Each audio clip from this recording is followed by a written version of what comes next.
It's every soldier's fear. Somewhere out there, there's a bullet with your name on it. Bombs, rockets, bullets. The soldier lives in a permanent hail of hot, twisted metal. And the only thing standing between him and certain death is his body armor. It felt like somebody kind of teed up with a sledgehammer and just took me right off my feet. Get locked and loaded as we go back through generations of technology to discover how body armor became the last line of defense.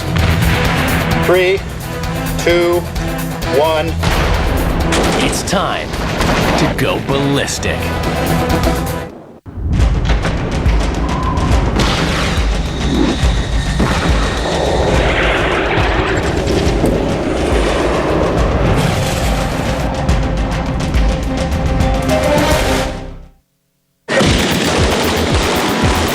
Body armor. For today's soldier, it's the difference between life and death. Changing threats and changing weapons mean it's always evolving, and dragon skin is the latest off the block. Lighter, tougher, more flexible and more durable than the competition, this dragon can take plenty of fire and still come back for more. Initially, I thought I was dead. I knew I'd been shot, and I was like, wow, this isn't good. A combination of hard, highly advanced ballistic composites and soft ballistic fibers, dragon skin's fish-like ceramic discs create an ultra-tough exterior. It flexes and molds to the body, allowing maximum mobility while stopping high-velocity, armor-piercing rounds. Now, weaponology will unlock its family tree, going back through generations of technology to reveal how steel plate, cotton, and Kevlar have evolved into the most advanced body armor system on the planet, dragon skin. The story of armor can be traced back to the 15th century, when European blacksmiths learned how to forge sheet steel. This achievement led to an evolutionary high point in rigid body armor, a world of medieval knights with full metal jackets. They are the pioneers of body armor. When people think about knights in armor in the Middle Ages, they tend to think of knights in full plate armor. They actually only came in right at the very twilight of the period, because the limitation was in making large plates of steel. Early iron-producing processes could only produce small sheets of steel. So the Romans had their lorica segmentata with thin plates. You take a series of simple strips of metal, easily forged by even the dimmest blacksmith, and then you bend them into a rough shape and allow them to ride each on the next, so that a blow against a lorica segmentata is distributed widely so that it becomes harmless. By 1450, Italian armorers found a way of making large plates of steel. They were able to build steel suits, protecting the knight from head to toe. Plate armor gets its strength from the shape. If I take this as a flat piece of 16-gauge steel, if I put it on these blocks and stand on it, then I think, yeah, it will just bend very easily. It's quite flimsy. This is exactly the same gauge of steel, exactly the same dimensions, but I've hammered it out, I've domed it out as an armorer would. And now I think we'll find it's a lot stronger. It actually will take my entire weight. But steel in itself wasn't enough. Many knights added an extra layer of soft, padded protection beneath. If you imagine putting a sheet of metal on your arm and hitting it hard with a sword, that is still going to hurt your arm. So you have to have a thick layer of padding on the garment underneath that absorbs the blunt trauma. Hundreds of years later, the knights in their hard, rigid armor had left the battlefield, but padded protection hadn't. The roar roaring 30s. Prohibition, gambling, and gangsters. Mob hits had become part of everyday life.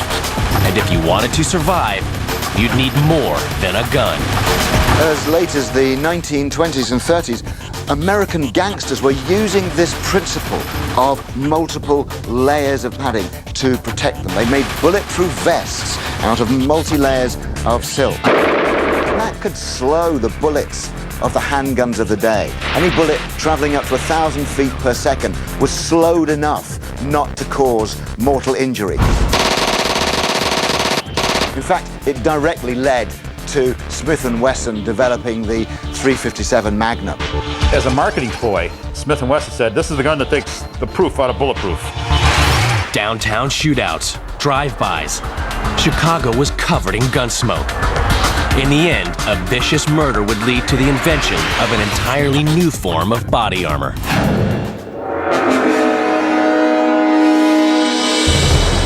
In 1893, the mayor of Chicago, Carter Harrison, was shot in cold blood in his own armchair, wiped out by gangsters. Chicagoans were shocked. Something had to be done.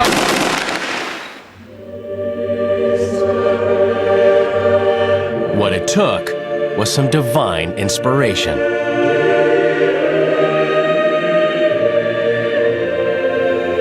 This is the parish where Brother Casimir Seglin invented the bulletproof vest. Casimir Seglin was a priest at St. Stanislaus Church, Chicago. Shocked by Mayor Harrison's death, he set off on a divine mission to create a bulletproof vest. For 15 years, he experimented. Steel shavings, hair, and moss were all included in his cloth designs.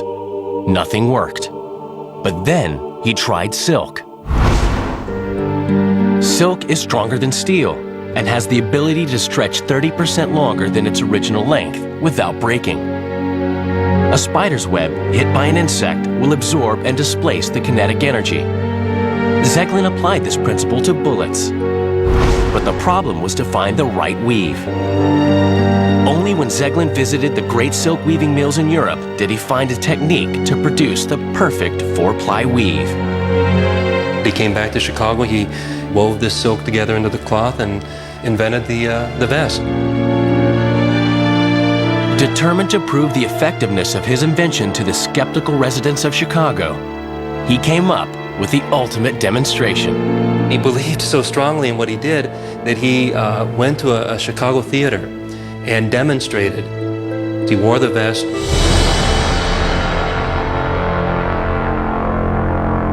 As the crowd watched, an associate, Ashley Weber, pointed a gun at Father Seglin.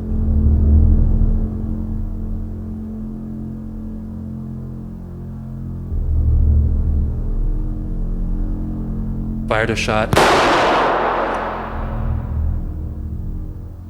It didn't penetrate. The vest withstood the bullet.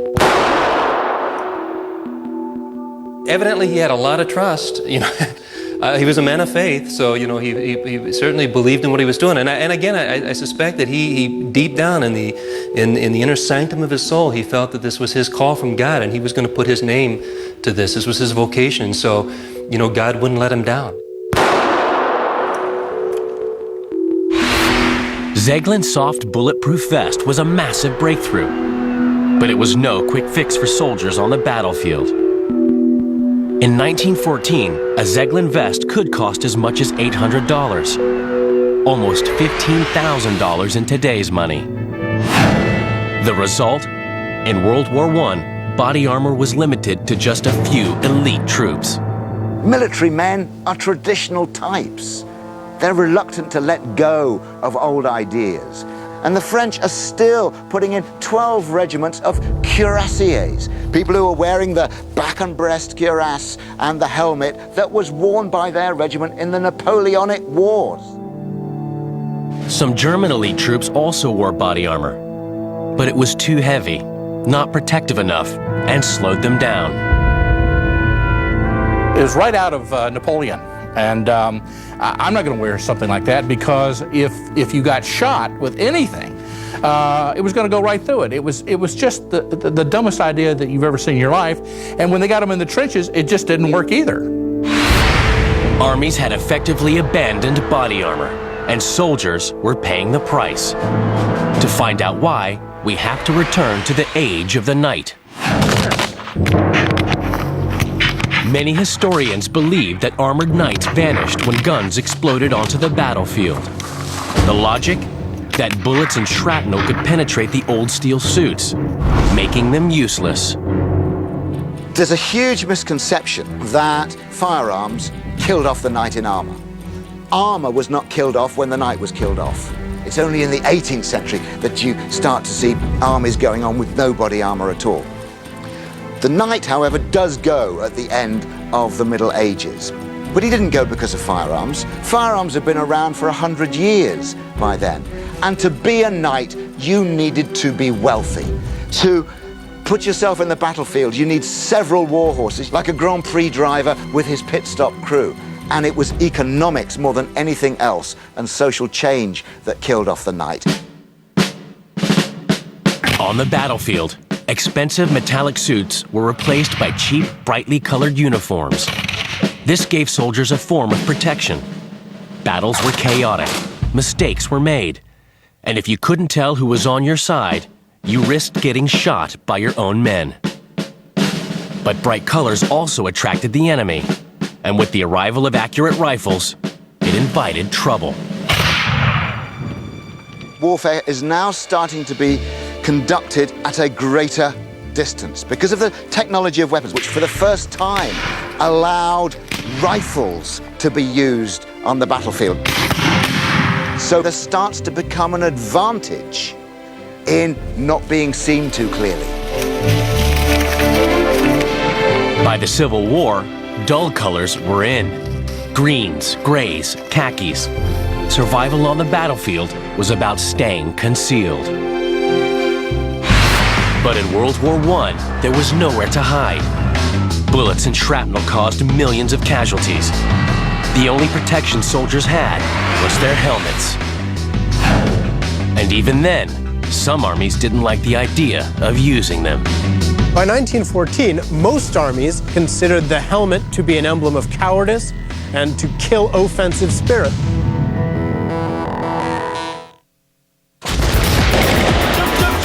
War is geared to offense. Firepower is everything. But what happens when the rounds are incoming? You're going to need a good defense. And that's what armor does for the soldier. Helmets are a critical part of his protective system. Everywhere the soldier goes, his helmet goes with him. But at the start of the 20th century, armies thought helmets were a sign of weakness. By 1914, most armies didn't even like the idea of wearing helmets. Not helmets that are going to stop or deflect a bullet. The army considered the helmet to be an emblem of cowardice and to kill offensive spirit. But armies decided they had to offer some protection. The British equipped their troops with the Brodie, the Americans with the Doughboy. This is the style of helmet that the British and Americans wore. And it's positively medieval. This was the type of helmet that was worn in the Middle Ages by archers. You'll notice the shape of the helmet is very flat. And the reason for that is it's not to protect against rifle bullets being fired from the front. It is to protect the head and shoulders and neck from shrapnel balls or shell fragments that are fired up in the air and explode. Concerned about troop losses, the Germans came up with an innovative helmet design that rapidly reduced the number of head wounds being suffered in the trenches. They adopted in 1916 the Stahlhelm, steel helmet. And as you can see, it's also known as the coal scuttle helmet because of its shape. German designers take on the idea of building a helmet that gives full peripheral vision, but still maximum protection to the head. In order to do this, you take a bucket that comes down far enough to protect the occipital lobe at the back of the head, and then you cut away all the parts where you want to be able to see. The result is the Stahlhelm. The Stahlhelm was one of a number of helmet designs that emerged on the battlefield. Bashford Dean was the curator of arms and armor at the Metropolitan Museum in New York. And he was a classicist. He dealt with Greek and Roman helmets and that sort of thing. But he was contracted by the American government to design helmets during the First World War. And one of the helmets he came up with was this. And it's positively Greek in style. And it's a very, very good helmet indeed. A couple of problems with it, however. One, it looks very similar to the German helmet of the period. And here's the German helmet. And the other problem with it is that once you had this on, you could not see, nor could you hear very well. Go! But 70 years later, the German design was back in fashion. The reason? Soldiers need to see around themselves on the battlefield. When the United States decides to get rid of their old washing bowl helmet in the 1980s and get a more protective helmet made of Kevlar, they use the same kind of methodology. The U.S. Army says we want to cover the maximum amount of the head and we want to cut away enough so that you can see. Helmets have evolved. Different needs, different shapes. And in the 21st century, they face new challenges. We're not facing someone who's shooting at us quite near as much. What we're facing is IEDs, improvised explosive devices, suicide bombers in vehicles. And so that threat is no longer the bullet, but it is blast forces. The pressure is on. If body armor doesn't adapt to the new danger, an attack could end in tragedy. The modern U.S. combat helmet is good at stopping bullets, but it has one major flaw. This original helmet has what's called a web suspension system, which keeps your head from contacting the Kevlar. It has a single 2-point chin strap, but frankly, it's not real comfortable, and it's not very stable. It can wiggle around a lot, up and down, side to side, left and right. Hey, let's go! Hey, their vehicle's on fire! Get down! Medics from all of the services complain about the fact that when they run up to a troop and they've got this helmet on, they run up, and what do they do to take care of someone? They lean forward, and the helmet will slide down into their eyes, so to take care of someone, they take the helmet off. Now they're uncovered. We upgraded the helmet, and that upgrade system consists of a 4-point chin strap. The second part that we provide is a padded suspension system, and there are 7 pads that go into this helmet. I can hit this helmet really, really hard, and I am not hurt. If I were to sustain a 200G impact with this helmet, you're going to the hospital, you're not going to be feeling well for a while. There have been cases where someone should have survived an impact injury. Turns out that they didn't because the helmet itself, it becomes the killing instrument. With this helmet, with the pad suspension system in it, that same hit generates 78 Gs through to the brain. That's a mild to no injury zone. Since 2004, Mark Metter's charity, Operation Helmet, has shipped over 30,000 helmets to soldiers in Afghanistan and Iraq. Comfort and safety. The modern helmet delivers both. In the 20th century, a new breed of maverick inventors would try to apply these principles to body armor. Their motivation? Soldiers put their lives on the line. So should we. 3, 2, 1. Soldiers do one of the hardest jobs in the world. A bad day at the office could be your last day at the office. And 9 times out of 10, it's not mail that's incoming. It's why soldiers the world over rely on their body armor. During World War II, a new type of bulletproof jacket hit the battlefield, the flak vest. Flax combined ballistic nylon and hard steel plates. They were too heavy to be issued to mobile infantry troops.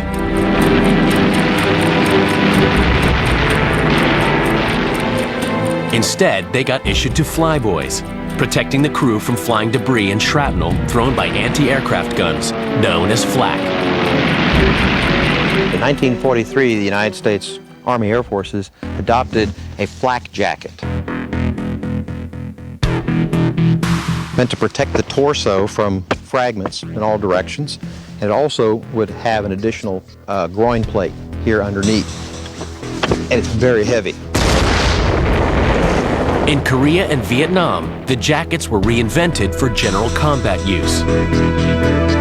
Manufacturers ditched the old heavy steel plates and opted for a lighter design incorporating multiple layers of dense nylon.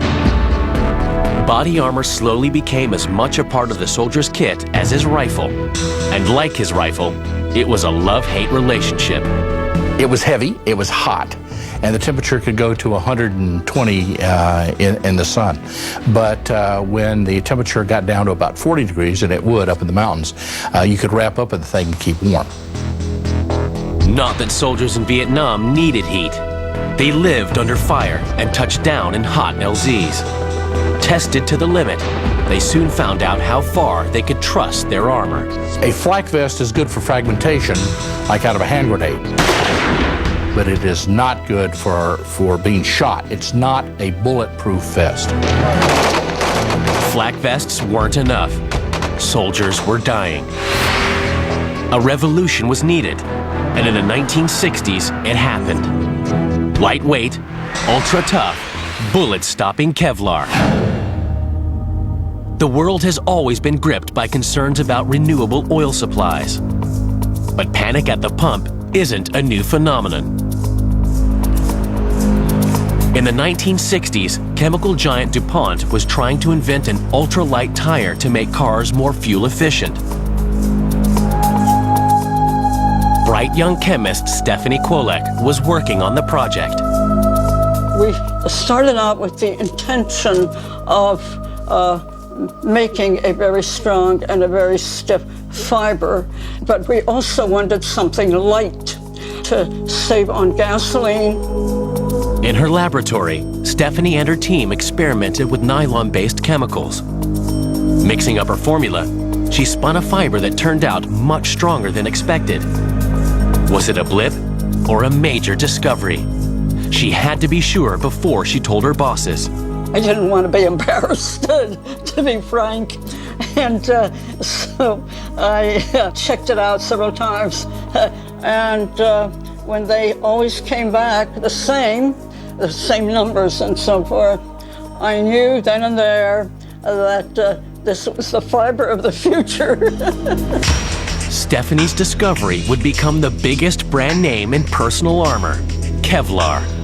A fiber with a strength-to-weight ratio 5 times greater than steel. Nylon has a very flexible chain, and it's sort of like cooked spaghetti. Now here, I have uncooked spaghetti. This is what Kevlar might look like, or like logs that float down a river.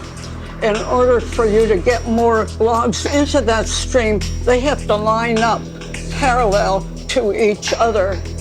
And this is the identifying mark of rod-like polymers like Kevlar. Very strong and very stiff. The combined strength and flexibility of the new fiber gave it several applications. But the most obvious was body armor. Could this be the ultimate bullet stopper? In delivering higher ballistic performance in a vest, I need the right fiber, I need the right structure, I need the right number of layers. And Kevlar brand fiber delivers all of those attributes. I'm grateful that I was there at the very beginning, and that I had the sense and the knowledge to recognize that there was something here when I saw those very thin opalescent solutions. Yes, I'm proud because when you save a life, it's very exciting, in spite of the many hours that you spent being frustrated and working hard and so forth, but it was worth it. Kevlar's potential led other inventors to use it in body armor. Men like Richard Davis. Richard is one of the most successful manufacturers of body armor in the 20th century. Okay, camera people. 3, 2, 1. Time and time again, he's put bullets where his mouth is to prove the value of his vests.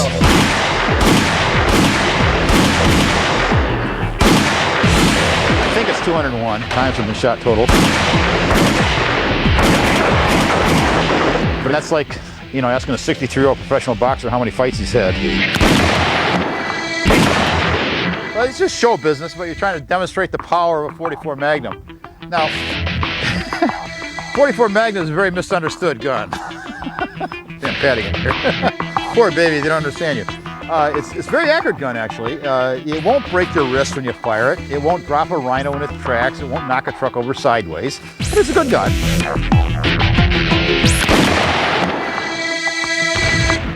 Richard's fascination with body armor goes back nearly 4 decades.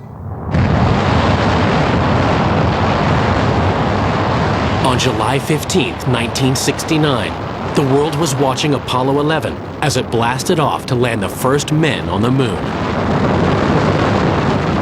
Meanwhile, in downtown Detroit, Richard Davis was a humble pizza delivery boy.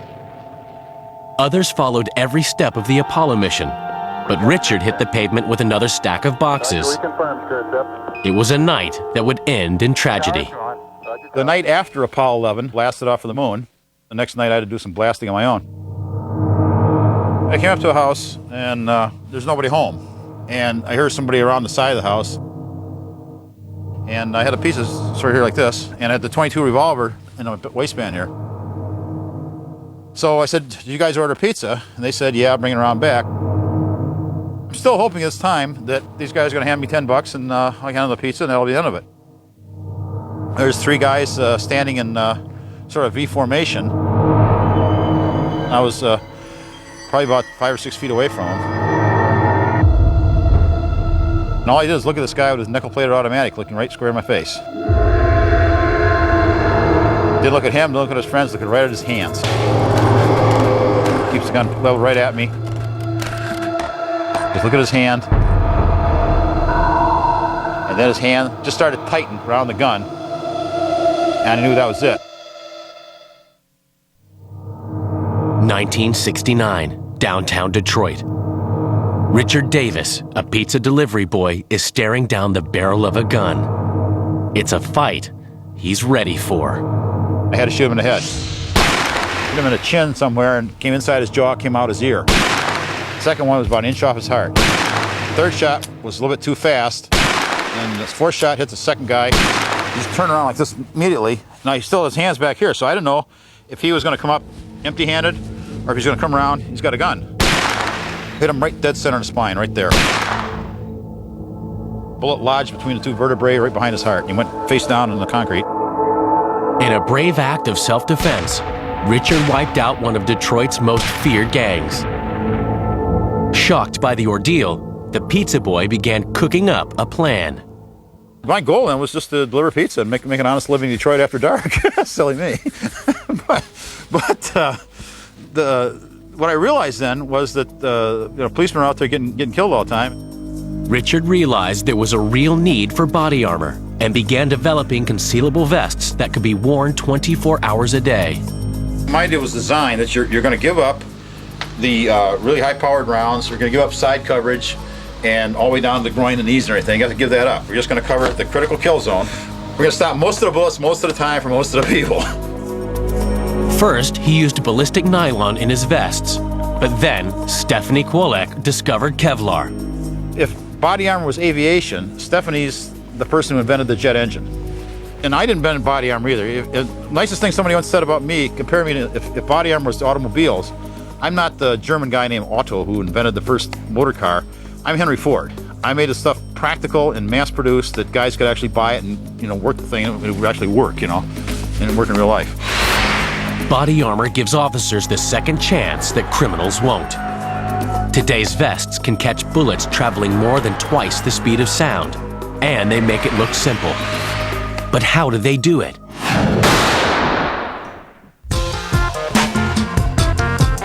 Like all great designs, modern vests are deceptively complex.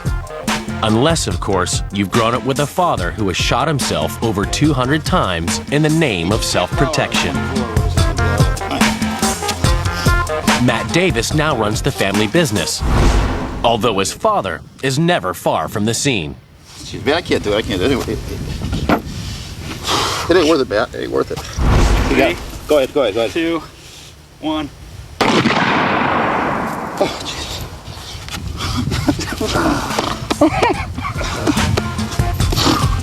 This vest here is a ballistic vest worn by law enforcement. And as you can see, it's very easy to put on. Typically, it's worn underneath the officer's uniform. It's got side straps here and also shoulder straps in the front. It also has a pocket here in which we can insert additional ballistic plates for added trauma protection over the heart.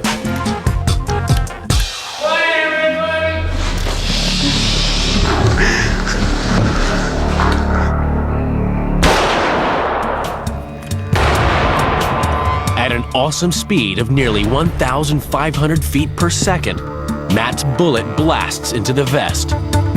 When the bullet impacts the vest, energy is transferred throughout the pad, so it really sends a shockwave throughout the pad. The energy that doesn't go into the pad goes into the person's body. That's where the trauma comes from, so that's where the bruising and that type of effect takes place. So we had a really good impact there, and as I peel this back, you'll be able to see the impact on the clay. You'll notice there's a slight bit of rupturing to the back side of the armor, which is a good sign. Nothing too serious there. And the depth of the cavity is fairly shallow.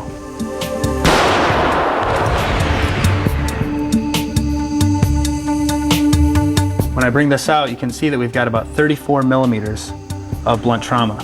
That's very acceptable. And the officer could expect to see some serious bruising, but nothing more than that. Normally the bullet, as soon as it hits the pad, it begins to mushroom and deform. And that's really when the ballistic fibers can really start taking effect, because they're getting more surface energy to grab and to try to grab that bullet and stop it.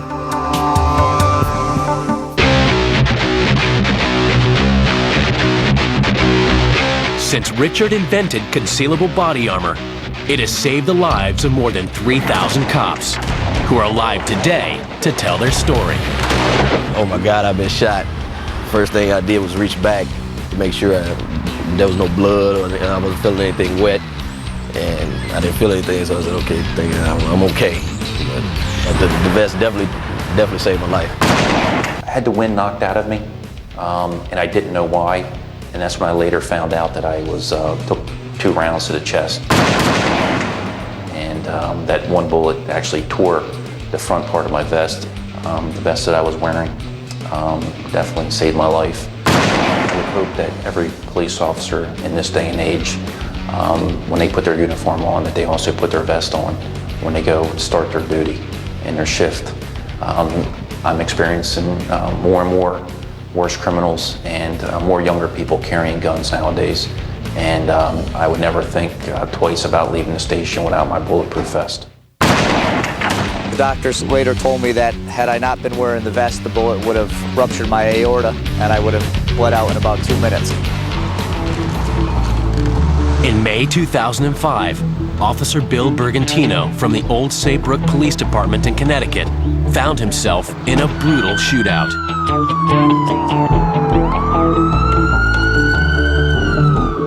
He was asked to a local hotel where a guest refused to leave. Bergantino went into the room to check him out. I'm looking around the room and I immediately see a bunch of syringes, needles, and drug paraphernalia on the bed.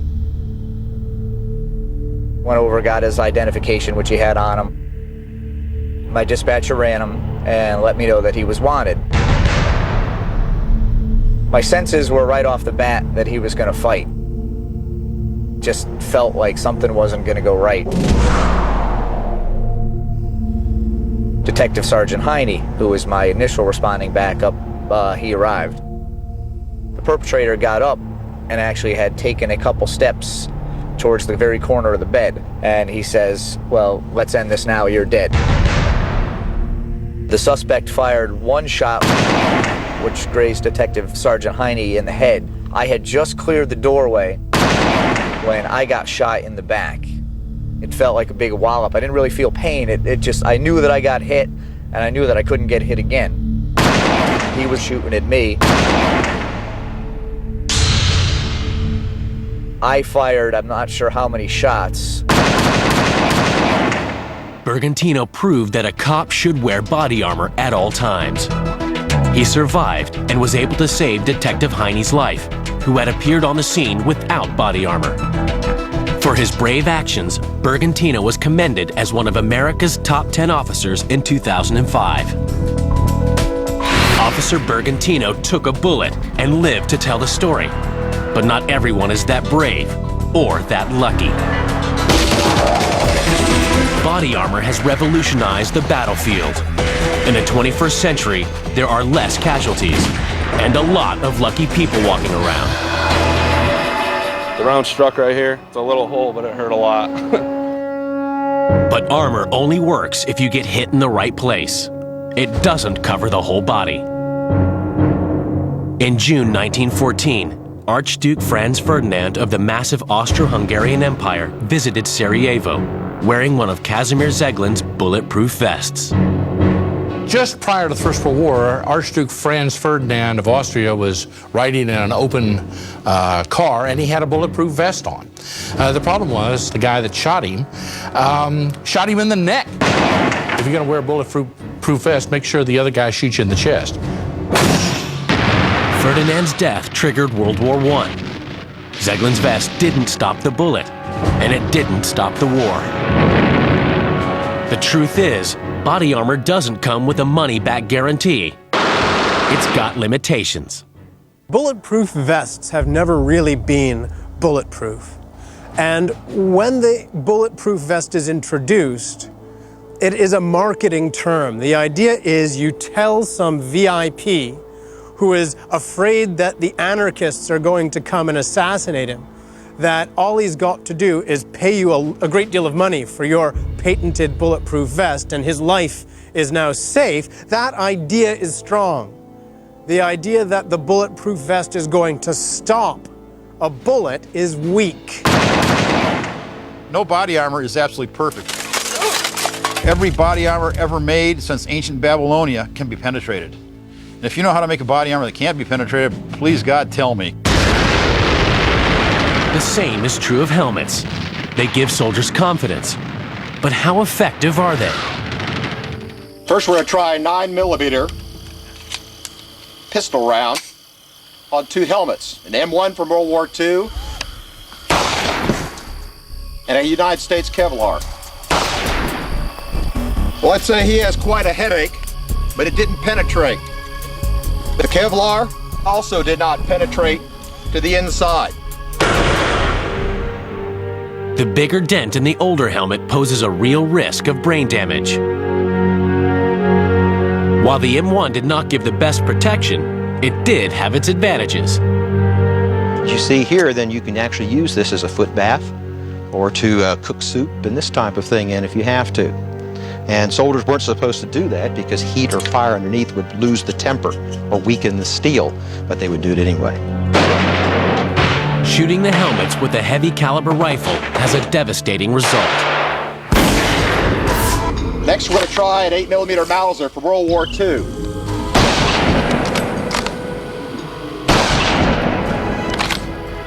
As you can see, it's gone all the way through one side and all the way through the back.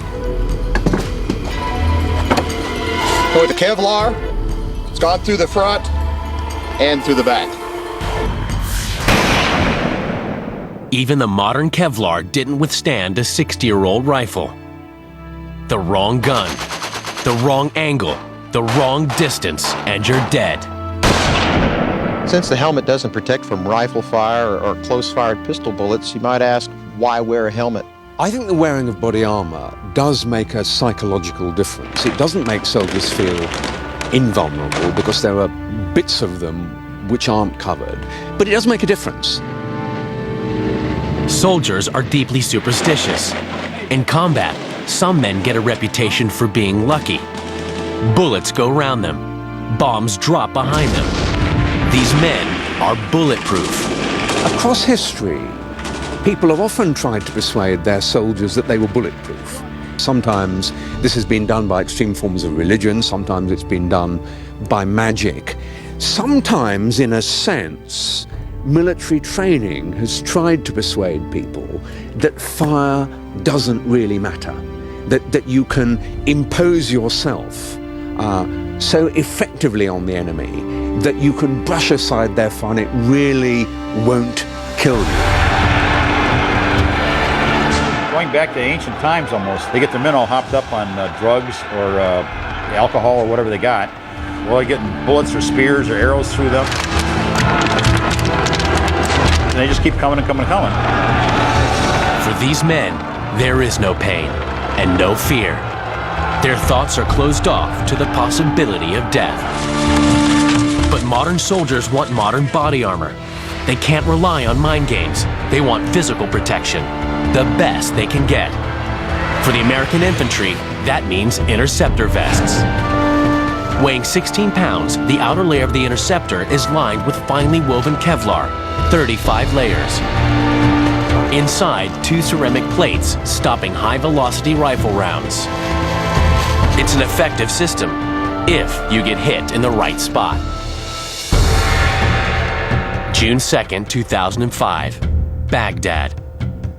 Specialist Steven Schitterer is standing by his Humvee. What he doesn't know is that 75 yards away, he's being targeted by an Iraqi sniper. This is my vest. The round struck right here. It's a little hole, but it hurt a lot. Came through and opened up and hit my plate, which is behind this. That's where the bullet stopped, thankfully. Steven's life was saved by Kevlar, a bullet-busting ceramic plate, and the sniper's inexperience. A shot to the head, neck, or even lower body could have left Steven dead. But instead, incredibly, he popped right back up. Got up, quick look, didn't see anything. Got some cover behind my Humvee. I saw this one van that just stood out. It was the only thing down there, so it just didn't seem right.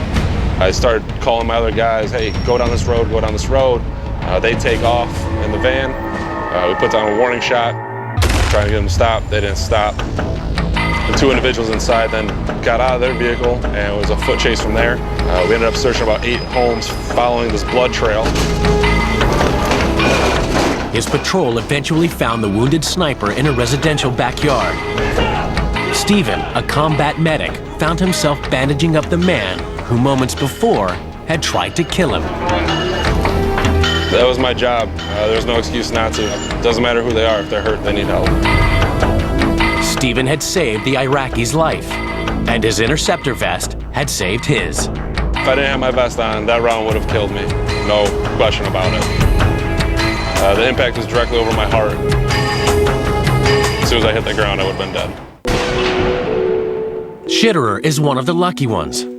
A few inches can prove the difference between staying alive or coming home in a body bag. But with each evolution in armor, the soldier's chances improve. Dragon skin is one of the latest and best. The first flexible armor that can stop rifle fire. It flexes and molds to the contours of the body, making it ideal for special forces and police tactical units. It's not cheap, but in the 21st century, life has a greater value.